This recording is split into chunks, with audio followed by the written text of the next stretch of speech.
Hey, what's happening? Episode 103. I am Shane, and I am here with the imposter himself, the Liberty Imposter, as some may know on Twitter. How are you doing, sir? I'm doing well. Thanks for having me. Yeah. So for those who are watching, of course, he doesn't want his identity known because some people are after him. The state is after him, as far as I know. They're literally looking for him right now. It's kind of crazy. He was just telling me, like, man, these agents, like the Mr. Smith from the Matrix, are coming after me. Dude, it was weird. Somebody showed up in my house last night and was just whispering Baba Yaga. And I was like, yo, I don't know, dude. Like, I just need to play it safe from here on. Yeah, I get it. It can definitely be a crazy world out there, especially since your Twitter account has been Jack Dorsey'd, I don't know, like 200,000 times or something like that. At least. Yeah. At least 103 times. Something like that. I mean, it seems like, when it happens more than once, it's just like, I guess this is par for the course. It's going to happen eventually, right? Right. It doesn't come as a surprise anymore. Yeah. So I guess kind of just starting off, how did you kind of come up with the idea of the Liberty Imposter on Twitter and just anywhere else?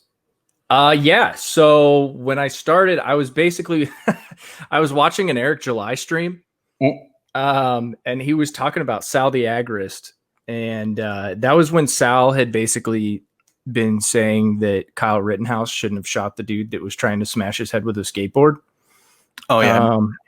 He was like, he was basically saying, that the level of threat needs to be met with like an equal level of force. And it's like, well, he was going to hit him over the head with a skateboard. So there's a crowd of people everywhere, and this 17-year-old kid is going to get his brain smashed in. It's like, yeah, I think that was a pretty equal level of force. But anyway, that's neither here nor there. So I decided just to make a parody account of Sal the Agorist and troll Eric July. And so that was successful. And when that happened successfully, I was like, that's kind of fun. And then I left it alone for a little bit. And then after that, I was kind of like, I actually think this is going to be a good time. And so I just started posting as Sal the Agorist with an F in front of Agorist. And that worked. And so it kind of just kicked off from there. And I started playing different characters that I felt like I could voice pretty well. And I guess the rest is history. How do you decide who you're going to impersonate next? Is it usually just like, I'm guessing it's probably if someone's in the news, this would be a good person to impersonate, or kind of something like that. Yeah, that's been kind of the trick, has been picking people that are relevant.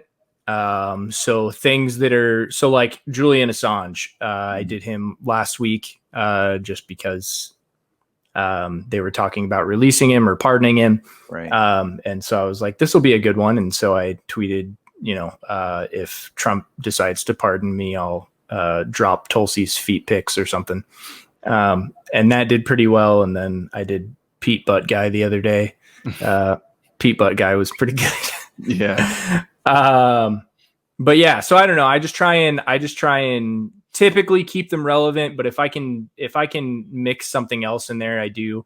But I typically have to at least kind of know their voice. Like if I don't know, the kind of stuff that they would say or tweet, like it's not going to be funny.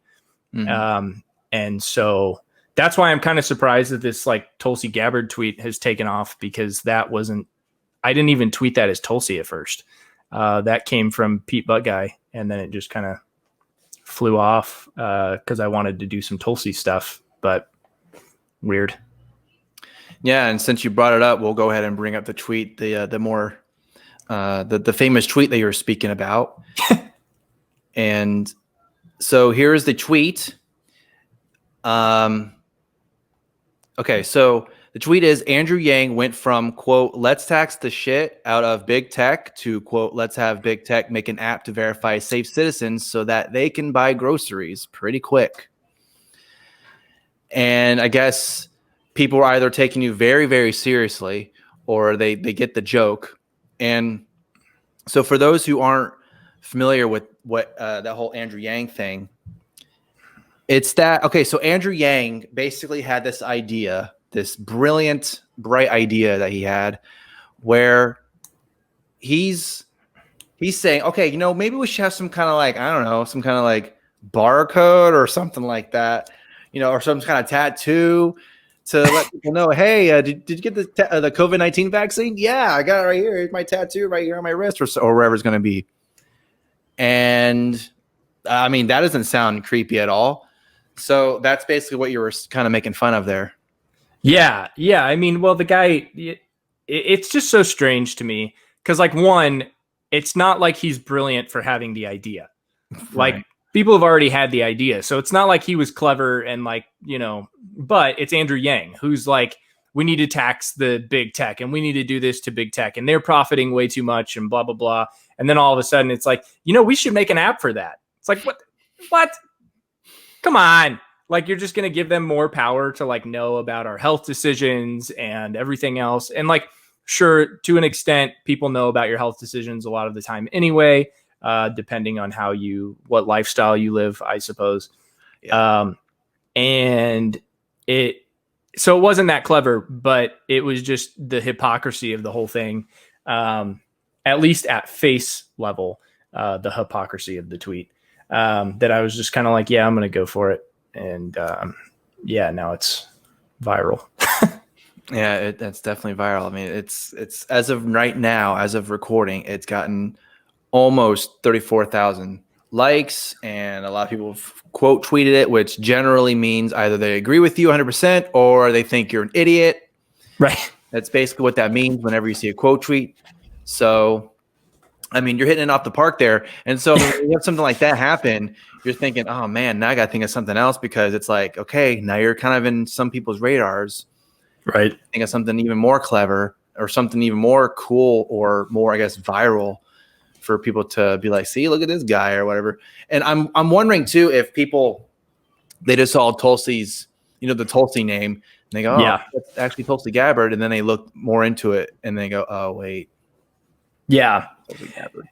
Yeah, that happens a lot. I think it doesn't happen as frequently as you would think.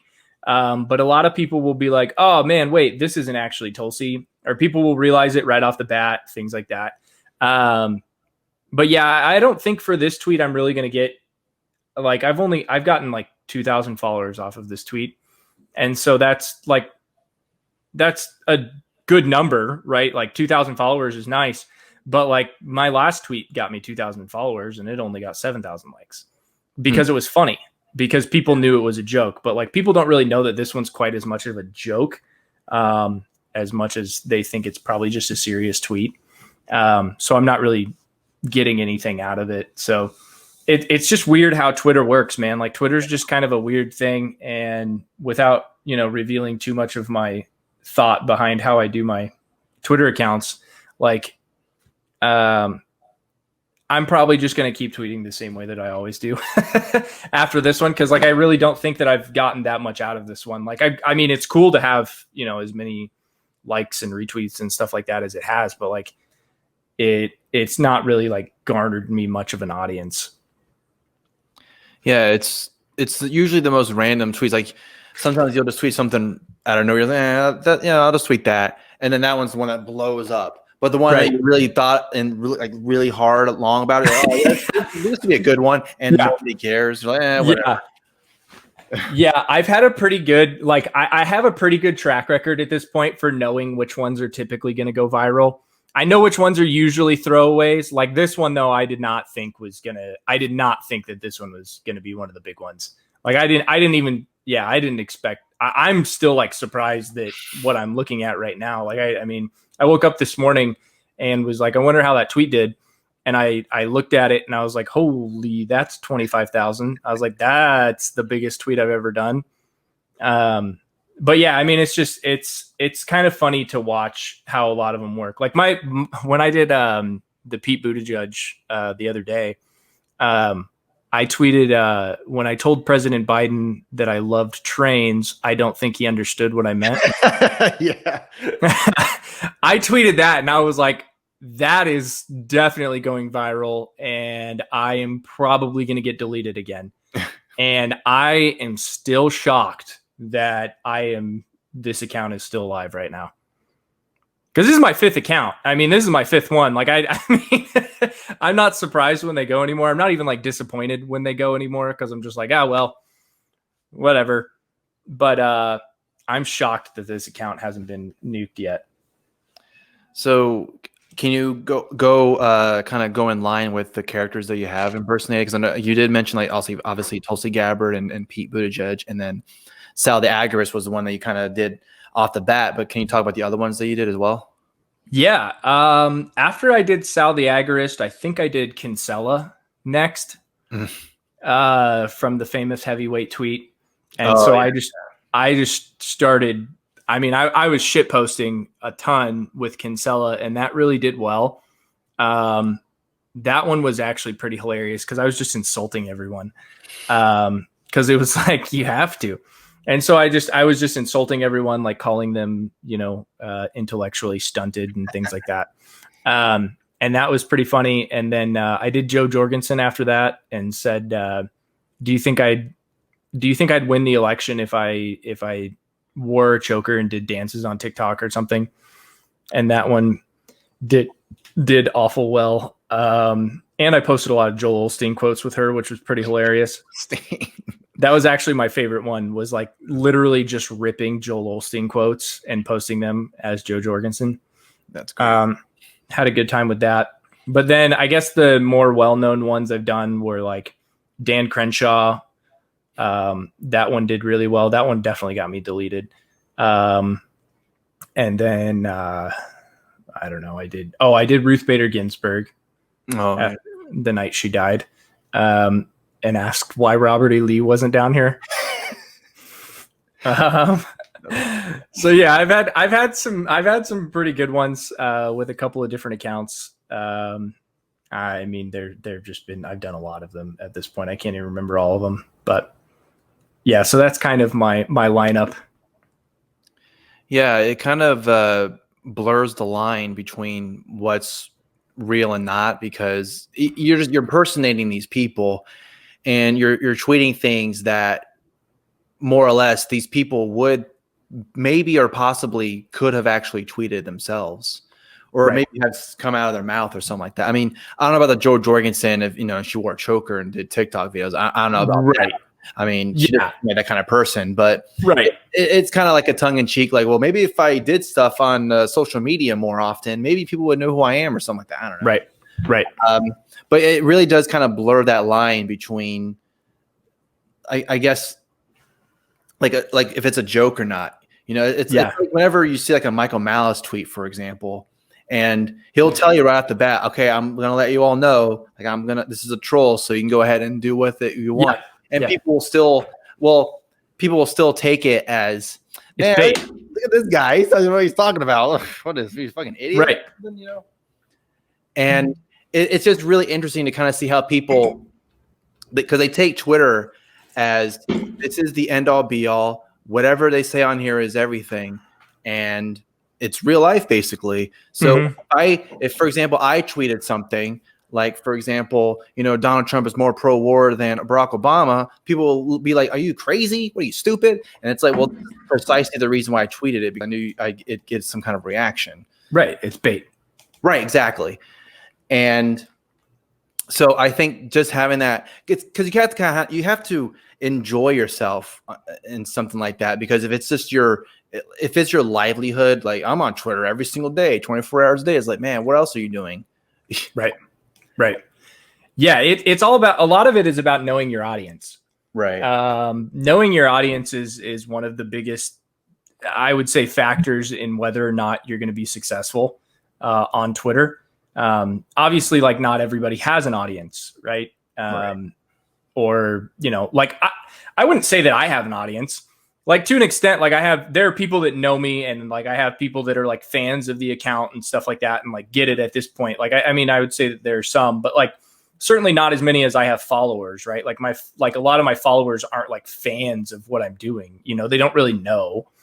But like knowing how people are going to react, at least where you're going to try and start posting things. So like, when I did the Tulsi Gabbard's feet pics joke, like I could have just been like, I'll release Tulsi Gabbard's nudes, right? But like that wouldn't have been like funny, you know. Like it might have been like haha, that's a chuckle, but like it wouldn't have been funny. So like saying feet pics is funny because like that's a thing, you know. Right. Like that's one, it's funny because it's a thing that many people are shocked by, but like it's also funny because it's like that's something that people have talked about a lot.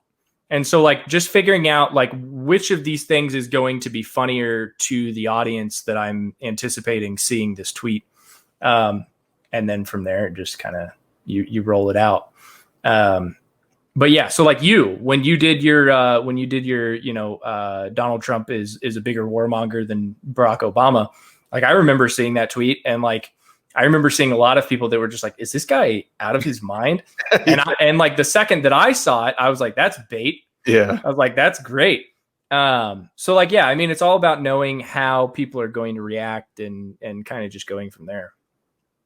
Well, it's also, not only is it bait, but you could you could make an argument that it's possibly true in a way. I'm not saying that it is 100% true. Right. I mean, when it's plausible. Right, exactly. It is plausible, and I'm sure there's probably people that, Barack Obama started wars and Donald Trump didn't. It's like, well, I mean, there's a thing called escalations and all these people that he brought in that were like John Bolton, for example. Like, why would you bring that guy in your cabinet? What are you, stupid? Mattis. Yeah. Right.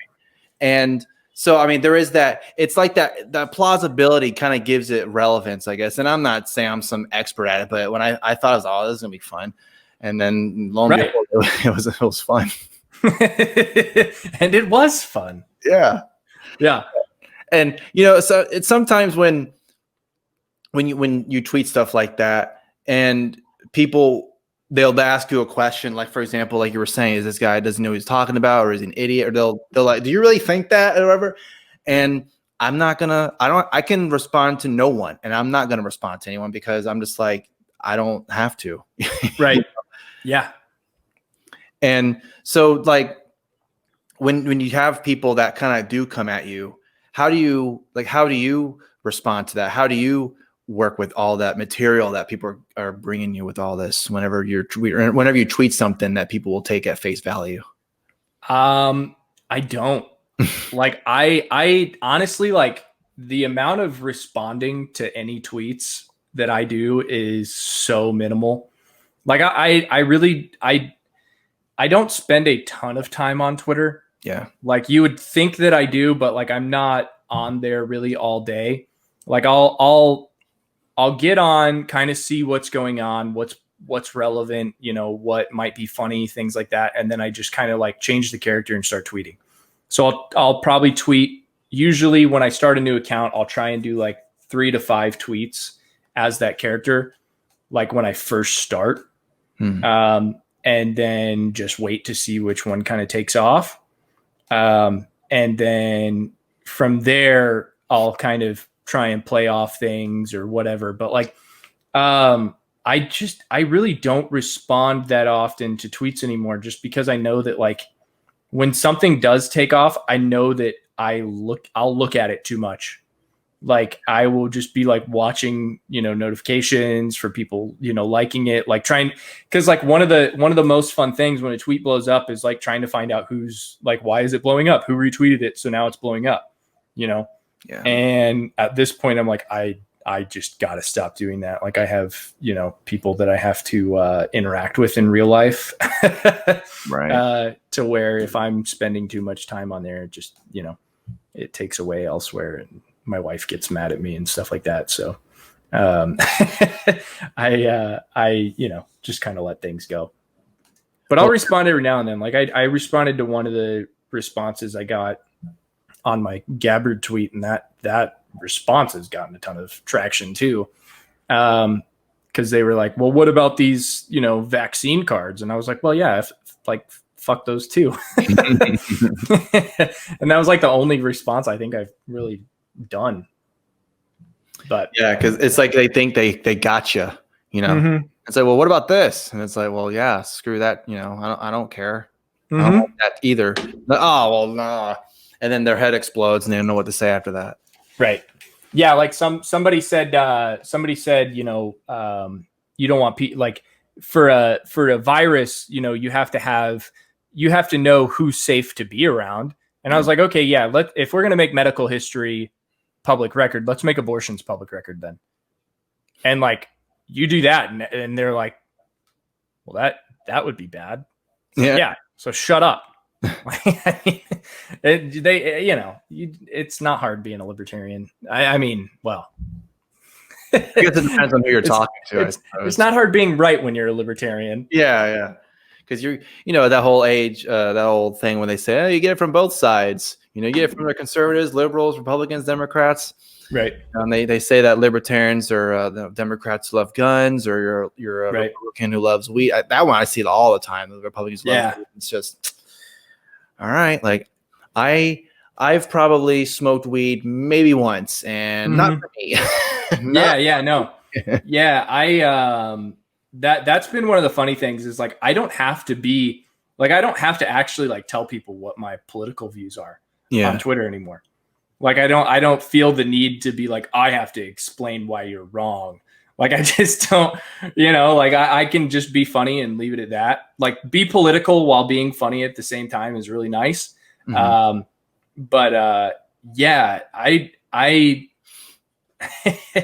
I have been a Christian for some time now. And I remember when I first started like studying theology and things like that, I was in like endless debates about different things. And this was when I was, like early 20s. And now I just don't have it in me to debate people online anymore, because otherwise I'll just go insane. And so I just won't, I won't debate politics either. I'm just like, okay, you're wrong, and just leave it at that. That's the kind of person I've become. Yeah. And I don't know. I'm just one of those people too, that I'm kind of more, I'd rather talk about things just in person or something like that. If we're going to talk politics, I'd rather have that conversation where I'm sitting next to the person. Exactly. Oh, I'm going to do it on a phone or whatever. And you're like 500 miles away or wherever you're at.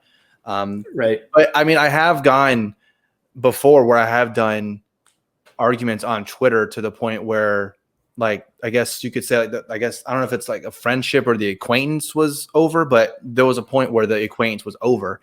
And I mean, it doesn't really, to some people, it probably doesn't mean much. I lost that person or whatever. But I mean, for me, it was kind of like, wow, like we disagreed on this one issue, and now they're not going to want anything to do with me, or they don't want to like talk to me or whatever like that, So, I mean, it does affect you in some way, Yeah. Yeah. I just think it's more valuable to have those conversations live, like in person or over the phone or something like that. Like it just, unless I'm like explicitly in it to roast someone. Yeah. Like if I'm not in there to throw heaters, like I'm not going to have like a drawn out discussion about politics anymore. Cause it's just not, it's not fun. It doesn't seem to accomplish much. And it makes sense why people that have like big accounts on Twitter or that have big followings for something don't get into Twitter debates. Mm-hmm. And they prefer to do like Dave Smith is doing these like video or, these recorded debates now. And just like, that makes sense, because like, why would he waste, 2 hours typing things out when he could just like call the guy and be like, all right, or like, set up a debate and be like, all right, we're going to do this for an hour and 40 minutes. And then we're done. Like that's what I would prefer to do, is just, finish it there and be done with it and not have to deal with it anymore. Cause it gets annoying. Yeah. It's one thing when you're reading what someone typed out, and it's another to actually hear it come from their own mouth. Right. I mean, yeah, like you're talking about those debates that Dave's been doing. I mean, everyone can interpret it. Oh, I won, or, this person won or whatever. I mean, everybody can interpret it however they're going to interpret it, but it's out there now. People can hear what this person said or what Dave said, and then they can just, okay, I know, because it's out of their mouth, not just, well, they typed it or whatever. And maybe, because they can always change it or something like that. But now it's recorded out there for everyone to hear. And they have a face now. They can see the face and everything like that. So they can kind of align. Okay, so this person thinks this way. Okay, now I have a face and everything. It's not just words. Right. So yeah, it's definitely a different beast when you're kind of going at it one way as opposed to just someone who wants to constantly just berate people for being wrong or something like that. Because I mean, you're probably right when you're tweeting something. Oh, you're wrong, whatever, and then you start name calling them, whatever, and it's like, well, right. you're probably not gonna be changing any people's minds when you start calling people names, right? Well, and that's why I admire Michael Malice, because he doesn't have Twitter debates. Like, he knows better, right? Because like a lot of people will try and get in Twitter debates for clout or for anything like that. And it's like, it makes more sense just to roast people, because then people are like, haha, this guy's funny. And he's, he can roast anyone and stuff like that. Like, you're earning points there. Whereas if you're like having like a genuine debate and somebody roasts you, then all of a sudden, like, you're the one that looks like an idiot. And so it's like, at what point do you just like, I don't have time for this, and I'm going to either make fun of you, or I will, waste an hour and a half of my day talking to you with Mark Claire. Right. I mean, yeah, you just have to weigh those kinds of things out, I feel like. Yeah. So I guess kind of somewhat going off topic, but also something else that you're working on is that you're working on this thing called the Shush report. I think it's how you pronounce it. Shush, right? Shush. Shush. Okay. Yeah, like shush. Okay. I guess I just haven't seen it spelled like that. I don't know. Whatever. I don't even know if that's how it's. I feel like if you put a U, it's like shush, like the Shush report. Yeah. And then I was kind of like, I don't want people to think it's the Shush report, because there's not really any like correcting that. So I was like, shush makes sense. Yeah. But yeah. So I decided after my first ban, I was like, it would be nice to have somewhere that people can actually find me when I'm inevitably IP banned or something like that. It'd be nice to have like a place where I can keep on doing what I'm doing, because like I genuinely do enjoy doing these.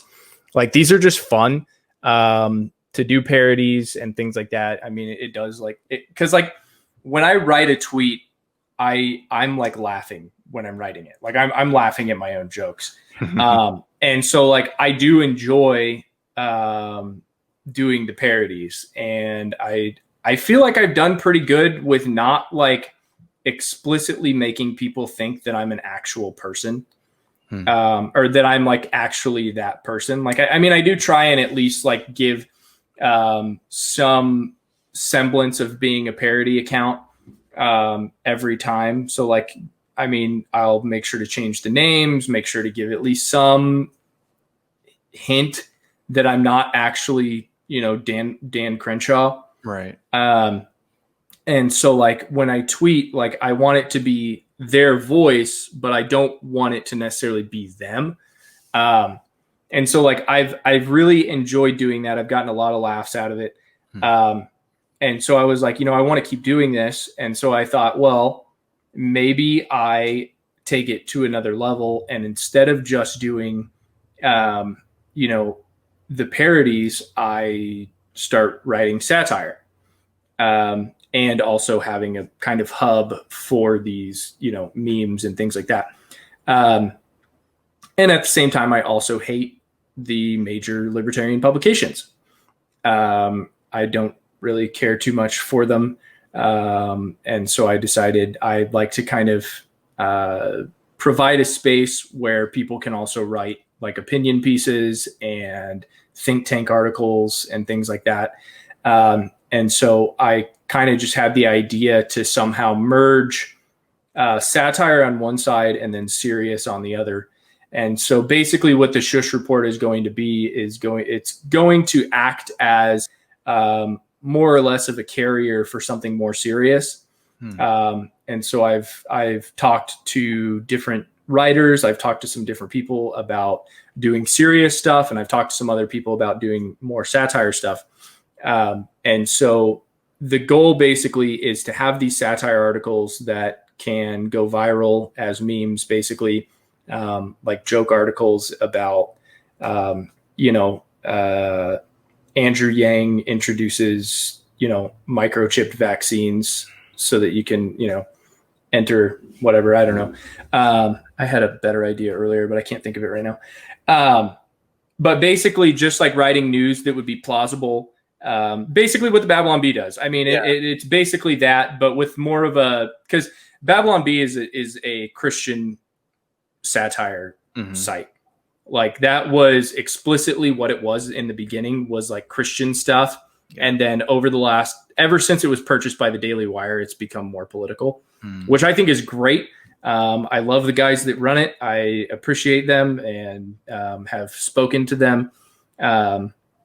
But I want to do something that is more explicitly political, somewhere that has a little bit more freedom to be explicit, or less family friendly, I should say, while also having that space for serious thought. And so basically I've been working with a developer to get everything ready. The website is going to be getting finished up here, hopefully by February is the goal. It looks really good. It's hopefully going to be hilarious. And then from there, I'm not as worried about getting deplatformed, because then I can just kind of rely on that website. Yeah, it's pretty cool that you're working on that. Because that's what it reminded me of, like you were saying. It reminded me of the Babylon Bee and the Onion, just like articles that like could be plausible but obviously aren't real. Right. But like it's good that you're going to be basically splitting, like you were saying, you're going to have like a half where it's satire or more, kind of more comedic, and then more of the serious political. So is it going to be kind of in a way where like it's split down the middle? Like I'm trying to think of like the web layout, I guess, is how I'm thinking. So when you go to the homepage, basically it's going to provide you basically two cards are going to pop out. And the first card is going to say satire. The other card is going to say serious. And then you'll be able to click to either kind of side. I kind of just thought that was a cool thing to implement.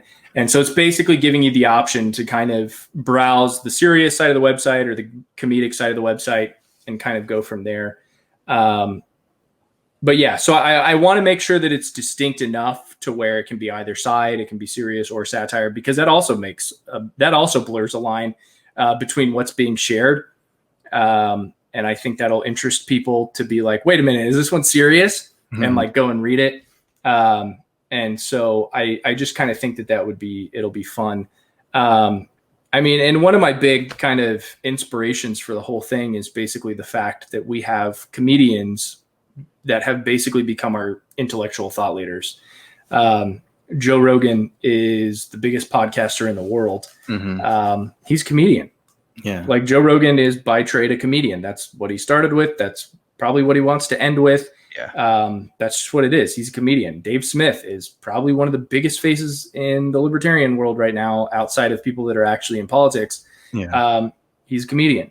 The people that do these stupid, night shows where, they go and cry because somebody died or whatever, and basically influence everybody to be like, oh yeah, this is a bad thing that happened. They're comedians, Right.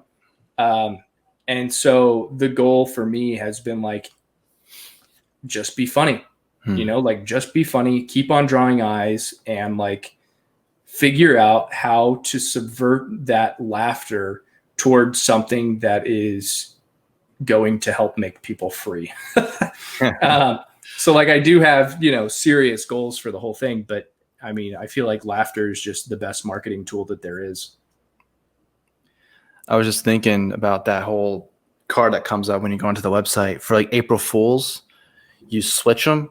So when you go to the serious one, it's actually to all the satire articles, and then the satire is always and then, but like I don't even know what's the difference. They all look the same to me. Right. Yeah, exactly.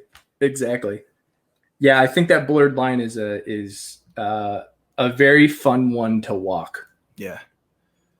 Yeah, and I think your Twitter account really kind of, I guess, paints a picture, or it kind of lets people know about that. Kind of what I was saying before about how it just, blurs the line and everything like that. And, it's like that whole, that phrase, the truth can be stranger than fiction. And, Right. Sometimes when you see someone like the Yang tweet, for example, where he's, oh, maybe we should have this for the COVID.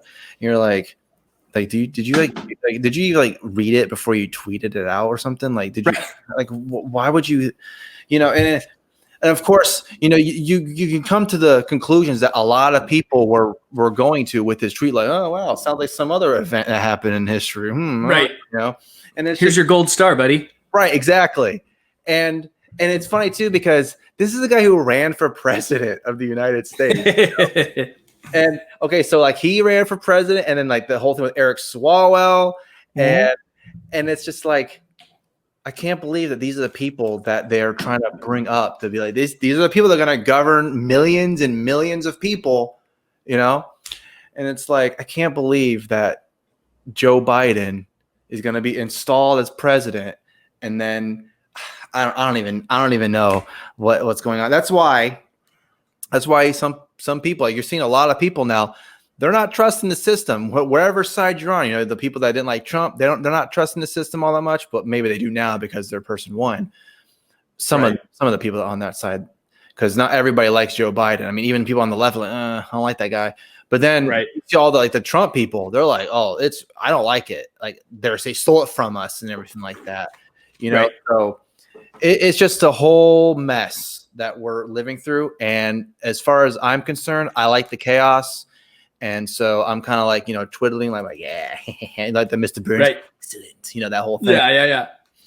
So, yeah, I mean, we've definitely gotten to a point now where the mainstream ideas are no longer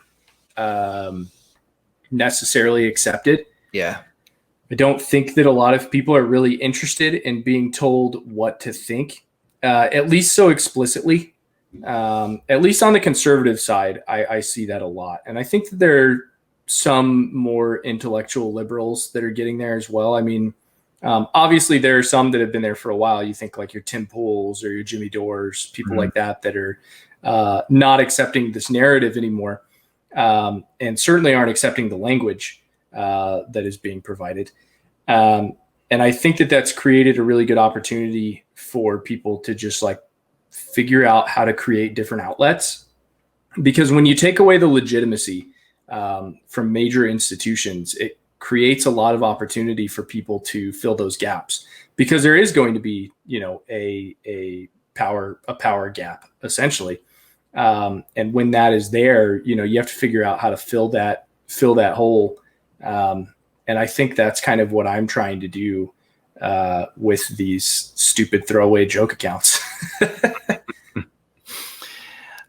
So yeah, speaking of just the power and everything like that, the whole COVID vaccines being pushed on us. You've seen the videos of people, quote unquote, taking the vaccine on camera. And so we're going to go into some weird news stories that I want to have you see.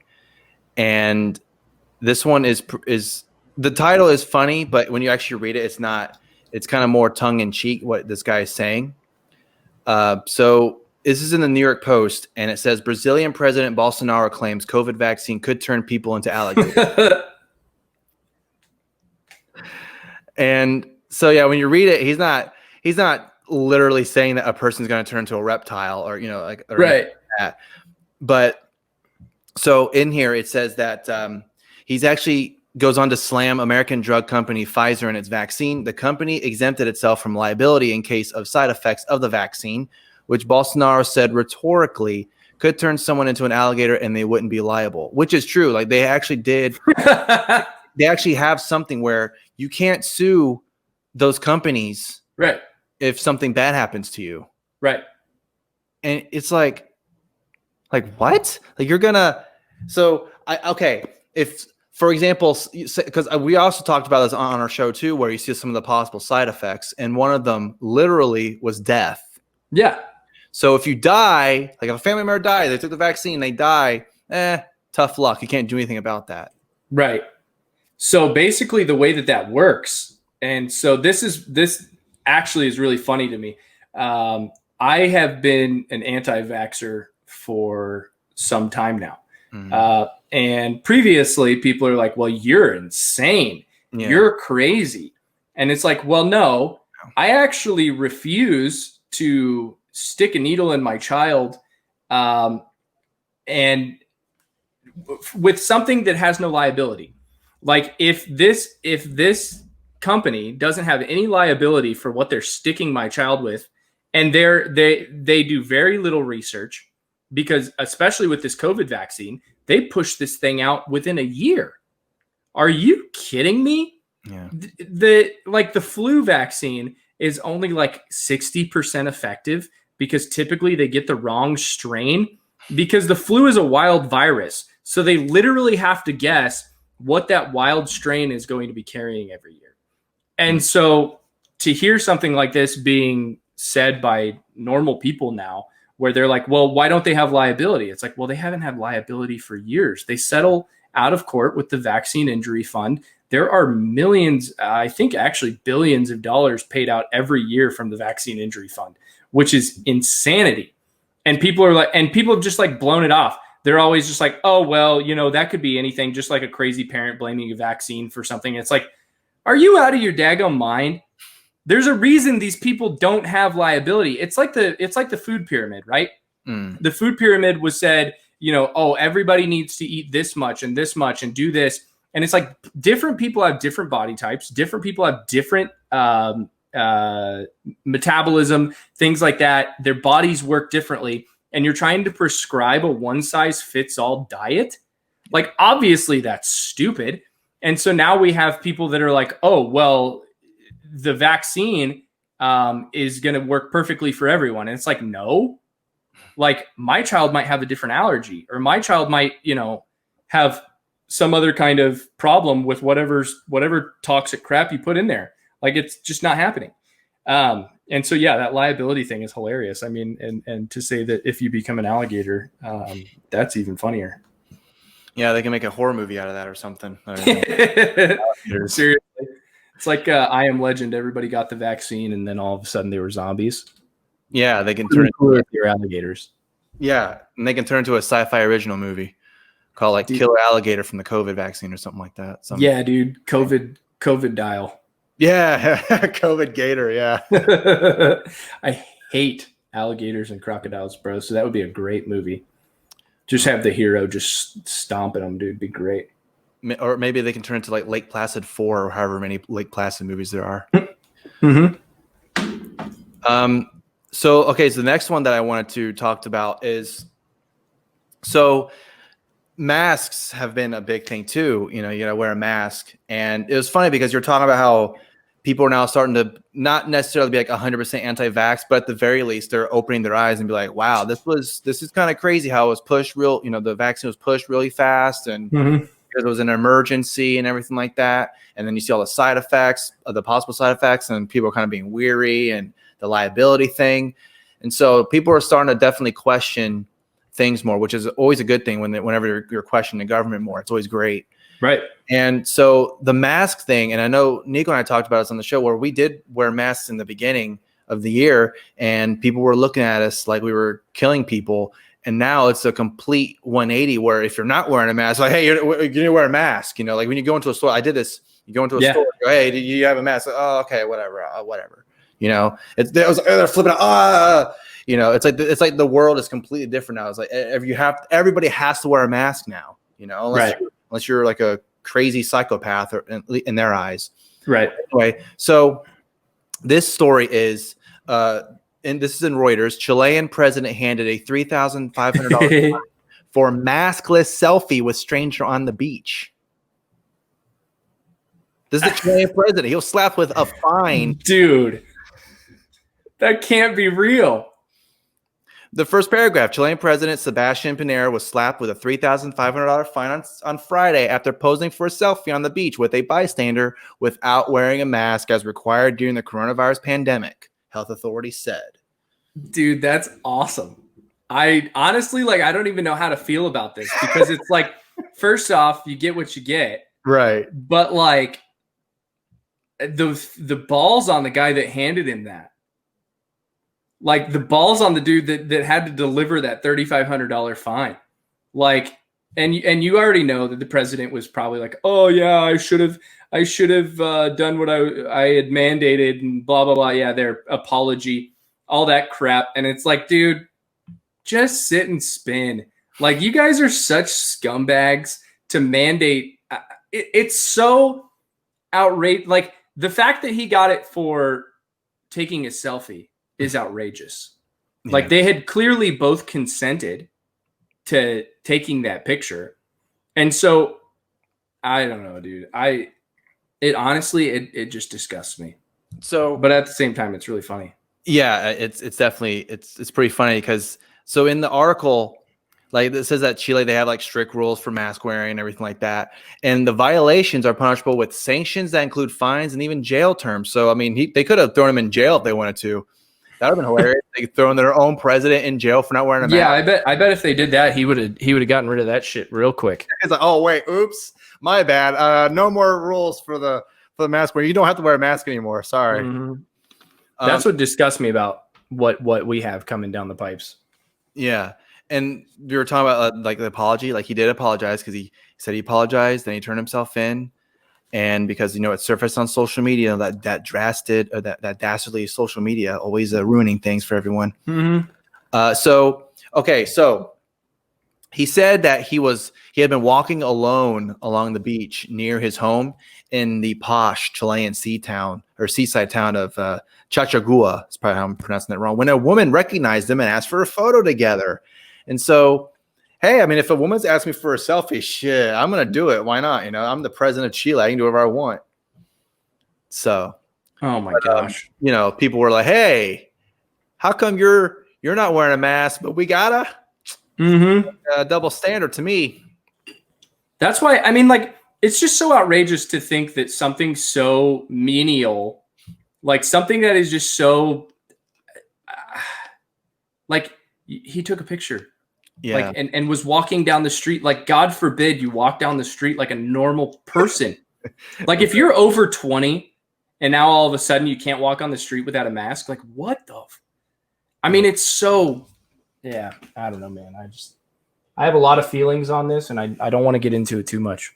Yeah, it's crazy because it's like the president, the leader of the country, and they're the one getting in trouble for it. You're like, yeah, but they're not wearing a mask, and you're like, oh, I want you not to wear a mask, but then you're getting fined for it. And well, that's what you deserve, So, right? Like, yeah, but like, what is $3,500 to that guy? Yeah, I mean that is true, but I guess it's just like the fact that he even got fined in the first place. Maybe he's thinking, oh shit, I could have used that for a dinner or something, because I don't know how much. He probably pays $3,000 for a dinner. I'm guessing probably right. more. Yeah. I mean, it really is shocking though, just to think that such like basic like rights of people are being trampled on. Mm-hmm. And like, you want to cheer because he's getting fined, but like, one, the fine doesn't mean that much, but like also like, he's not going to do anything about it. Like, he doesn't feel bad. Like, it's not like he's like, oh man, maybe I'm making life too hard for people. Like, he's automatically just like, oh man, I shouldn't have done that. Or he's just like, whatever. Like, I just don't care. It would have been better if they did actually throw him in jail for 30 days. You're staying in that jail cell for 30 days. Yeah, exactly. In Gen Pop, govern through the jail cell. It's like, okay, he has to give a speech, and he's in the jail cell. Like, yeah, dude, be like Johnny Cash in Folsom Prison. Yeah, right, exactly. That would have been hilarious if it actually happened. But $3,000, $500 fine, yeah, whatever. Yeah. So okay, this last one that I have is still pertaining to masks, and this one is. I don't know. I'll just read the headline and then we'll just go from there. And this is from CNN, everyone's favorite news organization. So the headline is Russian airline designates plane seats for passengers who refuse to wear masks. Sounds awesome. Yeah, so you can have your own area for people not wearing. Yeah, like at least you like can fly without a mask. It's actually kind of based. Yeah, so Russian airline Aeroflot has announced it will designate specific seats on board its planes for passengers who refuse to wear masks. You know, the funny thing too about like, and not just on this airline, but just whenever you're in like a restaurant or wherever, you have to wear a mask, whatever, and then then when you sit down, you can take it off. Right. Like, so the virus didn't travel from here to there. Like, I don't understand the logic there. You know? And then also it says, well, the policy has that travelers must wear a mask while boarding and while on the plane, unless they're eating, drinking, or changing masks. Well, then what's the point of wearing it in the first place then, I guess, you know? Right. Well, I mean, the whole thing, it's just crazy because it's like, oh man, I need to point out why this is crazy. Yeah. And it's obviously crazy, right? Like it's obviously just Looney Tunes nutty for people to be like, oh yeah, you can walk from here to there with your mask on. And once you sit down and you're eating food, then you can take it off. And it's like, but just hang on a second, because that doesn't make any sense, but they know it doesn't make sense. Yeah. That's the thing. These people that are instituting this crap know it doesn't make sense. They know it's not like it's not legitimate. And so I think at this point, people just need to be like, look, you guys are like gaslighting us like crazy. Like that's clearly what's happening. They're just gaslighting people because they want you to be angry. They want you to be, you know, be the crazy person and all that stuff. Yeah. And the worst part is that people don't want to be the crazy person. And it's like, nah, dude, like right now, be the crazy person. Like it's okay to be the crazy person because we are literally being governed by psychopaths. This part in the article made me laugh when I first read it.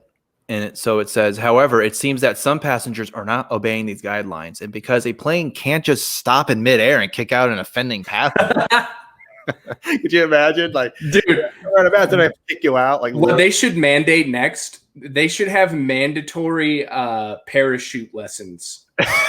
Everybody should learn how to use a parachute, because if you're not wearing a mask on the plane, you better know how to jump.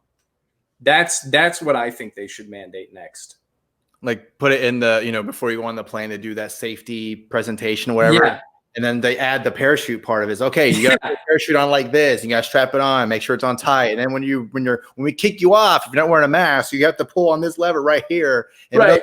If your parachute doesn't come out, I don't know what to tell you. You're shit out of luck. Yeah. And they're like explaining to people like how to save people whose parachutes don't work. It's like, listen, you're going to dive toward them. And when you get close, spread eagle. All right. Spread eagle and grab. And hold tight, dude. Honestly, full support. My tax dollars can go to that. I'm down. That's funny. Because someone's going to be thinking, you know, maybe I do kind of want to skydive. So maybe this is my ticket, my free. Well, I mean, not free, but my way of doing it, where I'm not going to wear a mask while I'm on the plane. I'll wear the mask when I'm on the plane, and then I'll be some kind of like terrorist. I'll take off my mask for the whole time. It's discount skydiving. Right, exactly. And so that, I mean, you can get I got my free lesson. Thank you very much. I know how to put the parachute on. And then if it doesn't go off, I guess there's like an emergency one. If that doesn't go off, then I guess that's right. You're like, oh, I'm breathing within 6 feet of you. Yeah. And then you're literally sitting right next to someone, like right here, if you're in the economy seats, whatever. Yeah. So, you can't just be breathe. Yeah, dude, you don't even have to look at them. You can just like breathe normally. Right. Right. Yeah. It's crazy. It's crazy the things that are happening nowadays with all this stuff. Yeah. It's wacky. So we'll go ahead and just end it there. So, Mr. Imposter, sir, you can go ahead and do any plugs if you'd like. So go ahead. Yeah. So we have an Indiegogo campaign right now for the Shush Report. We are trying to get the website funded. I want to pay the guy that's making the website. He's doing a really good job. And so we have that going on right now. Right now, I think we have like 4 subscribers. Basically, the way that that's going to work is at some point we'll start creating premium content. I imagine that's going to be in the form of like early release podcasts, videos, different articles. Probably we might have some of the serious articles go premium, just depending on who the writer is. You know, at least for like a week or something before we drop it. So I mean, we'll have content that'll come out for premium subscribers first. After that, the next tier, I think, basically we are going to make sure once we start creating merch, the people that have signed up for premium content, they will be able to receive discounts on different merchandise. Then we have lifetime subscribers. That's like, I think it's $100. You'll be a lifetime subscriber. You'll have access to all the premium content, the same discounts on merchandise, things like that. And also obviously just the longevity of being a premium subscriber. So we're trying to raise $2,000. I want to make sure that I can just, you know, get everything paid for. That's going to include email listings, you know, building the website, making sure the developer is paid. I think that he would honestly do it for free, but I don't want to be that guy. Let him do that for free, because that would just be kind of messed up. So yeah, so that's what we have right now. We're on Facebook as the Shush Report, and then obviously I'm on Twitter right now. As of today, you can find me at Tulsi Fabbard, so basically Tulsi Gabbard with an F, and then also Shush Report, so at Shush Report on Twitter as well. And we're on Instagram. You and those Fs. Yeah. Changing the name to an F. Yeah. F in there. Yeah, I do that, or I throw a Mac in there. Yeah, like McGruber or McGuffin. Right. Matt Crenshaw. Yeah. That was a good one. Well, thank you so much, sir, for coming on. Really appreciate it. Keep doing what you're doing. It's a lot of fun. Your tweets always give me a nice kick in the pants. So to everyone listening and watching, really appreciate it. And we will see you in the next one.